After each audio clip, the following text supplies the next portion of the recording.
So I wrote a book called The Black Tax, The Cost of Being Black in America. And in that book, I talk about the financial costs of anti-black discrimination. Now, normally when people think about discrimination, they tend to think about it from the perspective of the injustice or the immorality. But I wanted to look at things a little differently. I wanted to look at what is the cost. And more importantly, what does research from the finest institutions in the country say that that cost is? So the book is broken into 3 parts. In the first part of the book, I look at the financial cost of discrimination in the present context in markets that are really critical for wealth accumulation for black people. It's housing, it's automotive, it's the finance and insurance that underpin that. It's the job search, it's high-end careers, it's capital raising for businesses. In the second part, I do a look back from the time of slavery and walk through to the present, quantifying discriminatory practices that we may be aware of.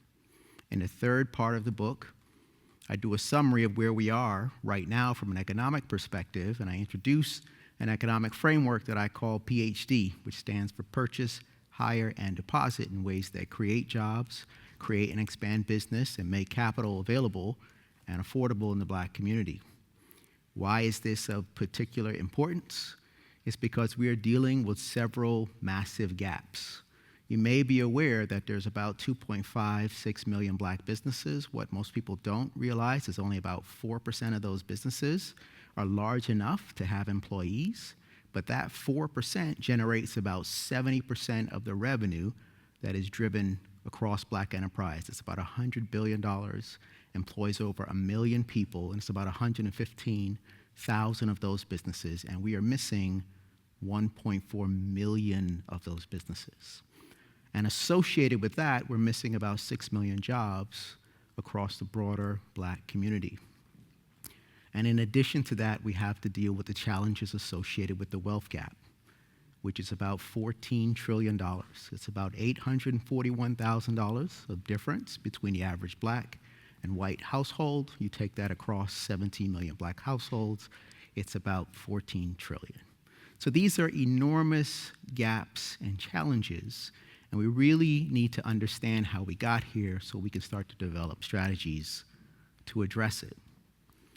I'd like to share with you a quote to help us understand the importance of that. And this is a quote from Albert Einstein, and he said this in 1946 at an address to the National Urban League, and he said, "We must make every effort to ensure that the past violence, injustice, and economic discrimination, which by definition is the black tax, must be made known to the people. The taboo, let's not talk about it, must be broken." So taking heed from Mr. Einstein, let's talk about it.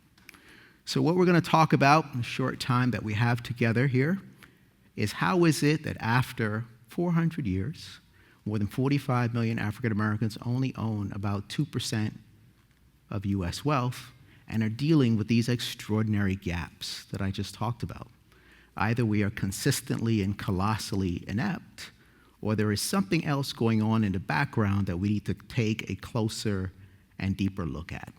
And to be able to do that, we need to go back to the time of slavery and kind of walk forward to the present.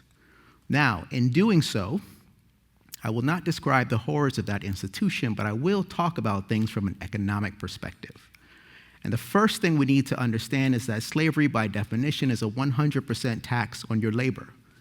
It means quite simply that nothing that you produce is yours. Not even you are yours. Now, there are many things from that time period that we could never put a value on, but there are some things that you can. And economists have tried to do that. And that is estimating the value of the labor extracted from millions of people over almost a 250-year period. Now, some place that number as high as 24 trillion, others place it as high as 97 trillion. We assume that the truth is somewhere in the middle, can be as high as $50 trillion extracted from millions of people over that period of time. We can also look at the number of people that were held in bondage. If we go back to 1860, there's about 4 million people held in bondage. What was the value of those people? They represented 50% of the value of the economics of the South. They were traded on open market, so there were prices if you're old or young or male or female. So it turns out that the value of these people is so large that you measure it in terms of national wealth or national income. So the estimates are that in terms of wealth, they're between 16 and 20% of US wealth, or 1 to 2 years of GDP. So if we look at that from a wealth perspective, it's about $15.5 trillion. If we look at that from a GDP perspective, it's about $28.5 trillion. If we take an average of those two, we're at 22 trillion in terms of the economic value of those people in today's equivalent. So we're talking about huge and enormous numbers. Now you might say, listen, I understand that these are large numbers, but this was a long time ago. Well over 150 years, there's been more than enough time to accumulate resources despite that. And one of the things that we have to remember is that these people left bondage with little or no economic resources. If you go back to 1870, own about 0.1% of US wealth.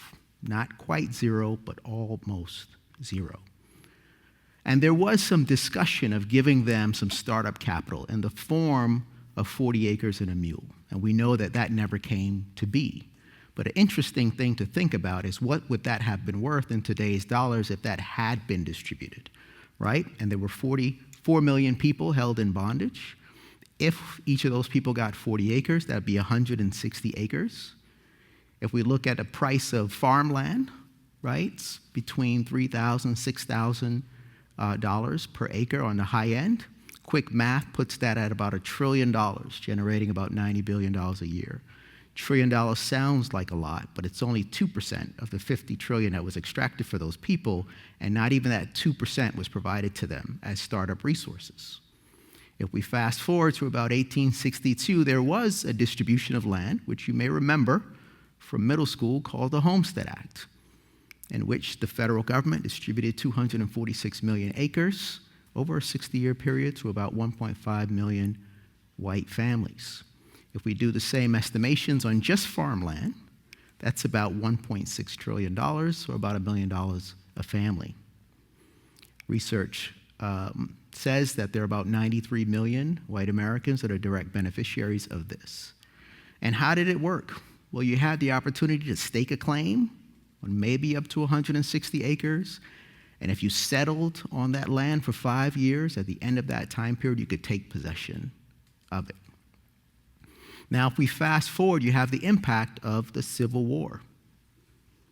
You have economic devastation of the South. We have, there's a global cotton famine that's taken place. The land confiscated in the South, and all of it was confiscated, is returned to the white planter class, and there is a need for massive, cheap, and abundant labor. And we have to remember that cotton was like oil at that time. It was the first truly global market, and the U.S. dominated 80% of that market. Cotton was 61% of U.S. exports. It affected the entire industrialized world. So the world is crying out, what is America going to do to put our newly freed people back to work so they can deal with this famine in cotton? And the answer to that is a construct called Jim Crow. And what is Jim Crow? It is a system of laws and customs that's reinforced with an extraordinary level of violence made to reimpose 100% tax on a sharecropper's labor. So let's talk about sharecropping, which underpins this. What is it and how does it work? So what we have to recall is that the large mega plantations were broken into smaller lots. Newly freed people were allowed to settle on those lots and cultivate cash crops. And in exchange for doing that, they could share in a portion of the crop. It's literally where the name comes from. The other thing that's important to know is it's an actual contract, and all the terms and conditions are set by the white farmer. The other thing that's very important to know is these people have little to no economic resources. So the food, the clothes, the shelter, the seeds, the tools, everything they need to cultivate this crop and bring it to market, they have to borrow from the white farmer at rates up to 70% per year. So that farmer is setting your cost structure. And when you do take the crops to market, that farmer is the market. He tells you how much it is worth. So he is setting your revenue. And if somebody sets your revenue and they set your expenses, by definition, they set your profit. And I think you can see where 100% tax starts to come in place. Now, what we have to remember is if you don't want to sign that contract, they have laws for that. And those laws are vagrancy laws. And they state that if you can't prove you're gainfully employed, if you cannot prove that you're a landowner, they can charge you with a criminal offense and put you in a state or county jail. And if you sign that contract and you break it, they have laws for that. And those are called contract enforcement laws. And they can put you in a state or county jail if you break that contract. And if you do wind up going to jail, they have a structure in place called convict leasing, in which they will lease you back out to the same white farmer you did not want to work for or a private corporation. And this is under very brutal conditions where you have a mortality rate approaching 50%. That's a 1 in 2 chance of death. And while it is draconian, it is very profitable. If you go back to 1914, the state of Alabama, up to 20% of their revenues is coming from convict leasing alone. And this isn't just the bad 3 or 4 or 5 year period. This period lasts for 75 years. And during this period of time, 4,000 black people that we know of are lynched, executed by their fellow American. That's one person a week for 75 years. Nobody's been prosecuted. Under these conditions, you are dealing with 100% tax imposed on your labor. And if that is the case, then by definition, that's slavery. And that's why they call this period of time slavery by another name. And if during the period of legal constitutional slavery, they were able to extract $50 trillion, and this lasted another 75 years or a third longer, you can argue that they were able to extract another 15 trillion from these people and their descendants. So you think about that, upon emancipation, that white power structure loses 22 trillion, and they claw back 15 trillion in the years afterwards. Now let's think about this a little. You've got 250 years, roughly, of slavery where you have maximum extraction of 50 trillion. That's followed by another 75 years of this Jim Crow construct with this continual extraction of another 15. There is no distribution of land in terms of 40 acres and a mule to newly freed people, but there is a giveaway to existing Americans under the Homestead Act. And we haven't talked about the economic impact from discrimination in education under separate but equal and others, which is over 3 trillion, or the impact in housing, which is over 4 trillion, or the impact from discrimination in the labor market, which is also over about $4 trillion. And then you also have the economic stimulus that the government has invested helping to create the middle class. The GI Bill, the New Deal, the federal highway system. There's almost $2 trillion of economic stimulus. Less than 2% of the resources distributed went to black Americans, even from the time of post-civil rights to the president. Over $3 trillion of continual discrimination. Under this type of construct, it's very difficult to accumulate wealth and resources. And this is what helps to inform why these gaps are present and so massive in terms of the wealth gap of 14 trillion, the jobs gap of 6 million, and also the business gap of 1.4 million that are missing. But there's also another question, which is, what did this cost the country?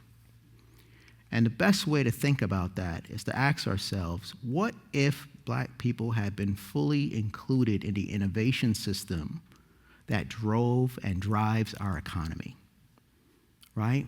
What would have happened? Because this period of time that we're talking about of the Jim Crow is also one of the most productive components of the Industrial Revolution. During this period of time, 2.5 million patents are created.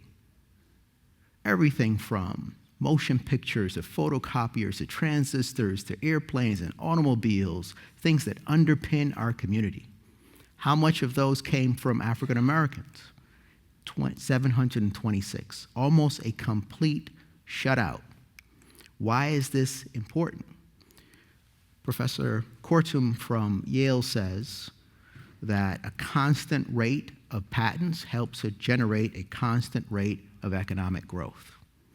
If we look at information from the Brookings Institute, they say that the uneven education system deprives the nation of individuals who might otherwise be making and commercializing important discoveries.